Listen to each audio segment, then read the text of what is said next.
Hello प्यारे दोस्तों, स्वागत है आपका इंटरव्यू क्लासेस में। अब हम बात करेंगे आपके समास के बारे में। बहुत इंपॉर्टेंट टॉपिक, 2 नंबर के यहाँ से क्वेश्चन बनने के फुल चांसेस हैं। आपके ब्लूप्रिंट आया, उसमें भी क्वेश्चन थे, तो आपको पहले इन समास की परिभाषा पता होनी चाहिए। ठीक है ना। समास मतलब दो शब्दों के मेल से जो शब्द बनता है उनके पास आने से। समास का अगर संधि विच्छेद करें तो क्या बनता है? सम धन आस। मतलब सम यानी बराबर, ठीक तरीके से। सम धन आस समास, ठीक तरीके से दो शब्दों का मेल होना। ठीक है ना। अब देखिए, ये हिंदी में 6 प्रकार के होते हैं। अब छहों के नाम आपको आने चाहिए। तो पहला कौन सा, देखिए, अव्ययी भाव समास। अव्यय, अव्यय मतलब जो खर्च नहीं हो, व्यय नहीं हो, खत्म नहीं हो। ठीक है ना। तो ऐसे शब्द, ठीक है ना। तो इनमें कैसे शब्द आएंगे, एक ही शानदार तरीका पहचान लीजिए, बाकी और कुछ नहीं करना है। देखिए, यथा शक्ति, शक्ति के अनुसार। आ जन्मा, इनमें नॉर्मली क्या उपसर्ग लगते हैं। जैसे आ उपसर्ग आ गया, यथा उपसर्ग आ गया, ठीक है ना, प्रति उपसर्ग आ गया, निस उपसर्ग आ गया। ठीक है ना। तो उपसर्ग वाले समास होते हैं। ठीक है ना। तो देखिए, हाथों हाथ, हाथ ही हाथ में। ठीक है ना। जो इंपॉर्टेंट है वो देख लीजिए कि यथाशक्ति बहुत इंपॉर्टेंट है। आ जन्मा, अब आपसे पूछ सकते हैं कि आ जन्मा का विग्रह करो तो जन्म भर, बीचों बीच, बीच ही बीच में, प्रतिदिन, दिन दिन, प्रतिदिन, प्रत्येक, एक एक, प्रत्येक बन गया। ठीक है ना। आजीवन, जीवन पर्यंत, जीवन भर। ठीक है ना। यथार्थ, अर्थ के अनुसार, प्रत्यक्ष, आंखों के सामने, आमरण, मरने तक। ठीक है ना। ये बहुत इंपॉर्टेंट है, याद रखना। फिर आता है तत्पुरुष समास। ये भी बहुत इंपॉर्टेंट है। इसमें क्या होता है कि बीच में जो कारक चिन्ह होता है उसके लोप हो जाता है। जैसे देखो, पाप युक्त, पाप से युक्त। आशातीत, आशा से अतीत। ठीक है ना। ये ध्यान रखना, इसमें ये जो बीच में आ रहे हैं कारक चिन्ह, से, में, पर, का, ये सब गायब हो रहे हैं। स्वर्ग को प्राप्त, स्वर्ग, स्वर्ग प्राप्त। रोगग्रस्त, रोग से ग्रस्त। रसोई घर, रसोई के लिए घर। कभी कभी बोलते हैं रसोई का घर। रसोई का घर थोड़ी होता है, घर तो अपना होता है, लेकिन रसोई बनाने के लिए घर। ठीक है ना। पाठशाला, पाठ के लिए शाला। पाठशाला, पाठ की शाला, पाठ की शाला नहीं होती। आपसे पूछ सकते हैं विग्रह करिए पाठशाला का, तो अच्छे से आपको विग्रह करना आना चाहिए। पाठ के लिए शाला।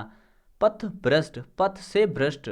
ठीक है ना। राष्ट्रपति, राष्ट्र का पति। उद्योगपति, उद्योगों का पति। राजदूत, राजा का दूत। वनवास, वन, हस्त से लिखा हुआ। ठीक है ना। रेखांकित, रेखा से अंकित। देश के लिए भक्ति, सत्य के लिए आग्रह। ठीक है ना। तो ये बहुत इंपॉर्टेंट है, इनको आराम से पढ़ लीजिएगा ताकि कोई मिस्टेक की गुंजाइश नहीं रहे। अब कर्मधारय सबसे आसान है। ठीक है। इसमें दो शब्द होते हैं जिसमें एक विशेषण एक विशेषी होता है। मतलब एक दूसरे की विशेषता बताता है। एक शब्द जो होता है दूसरे की विशेषता। जैसे देखिए, दुरात्मा, दुरात्मा में क्या हुआ?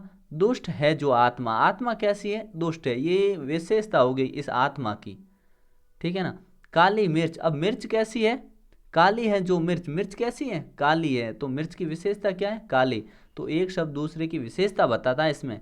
पीताम्बर, पीला है जो अंबर। अंबर यानी कपड़े, तो पीले अंबर कपड़े हैं जिनके। ठीक है ना। इस प्रकार से। अब देखिए, इसके अंदर ये वर्ड बहुत इंपॉर्टेंट है, कमल नयन, ये चंद्रमुखी। ठीक है ना।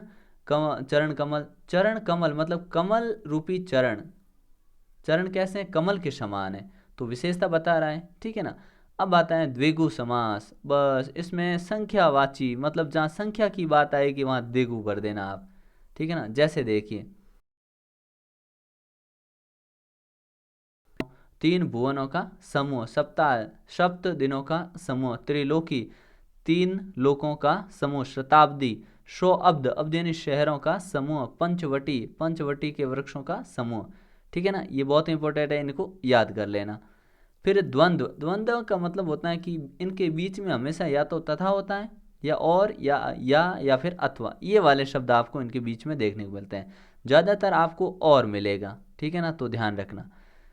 हाथ पाँव, हाथ और पाँव। ठंडा गर्म, ठंडा और गर्म। अन्न जल, अन्न और जल। हार जीत, हार और जीत। भाई बहन, भाई और बहन। ठीक है ना। ये बहुत इंपॉर्टेंट है, इनको अच्छे से पढ़ लीजिएगा। ठीक है। फिर आता है लास्ट में है अपना छठा, बहुव्रीहि समास। इसका मतलब ये हुआ कि इसमें प्रथम जो पद होता है उसमें दोनों ही पद, मतलब कहने का मतलब दोनों ही पद प्रधान नहीं होते, एक तीसरा ही अर्थ निकलता है जो छिपा हुआ होता है। वहाँ पे बहुव्रीहि यूज़ करते हैं। जैसे देखिए पीताम्बर, हालांकि देखिए पित धन अंबर, पीला है अंबर जिसका, पीला है अंबर ये भी होता है तो ये होता है तो ये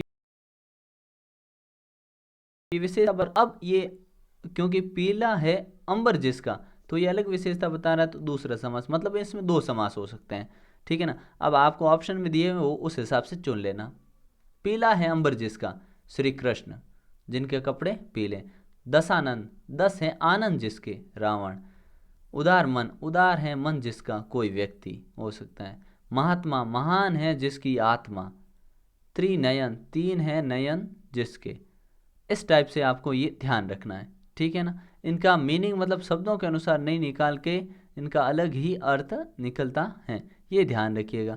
ठीक है, तो मिलते हैं नेक्स्ट पार्ट में। तब तक के लिए आराम से पढ़ते रहिए, सारे वीडियोस देख लीजिएगा ताकि कोई मिस्टेक होए नहीं। ठीक है ना। गुड बाय, जय हिंद, जय भारत।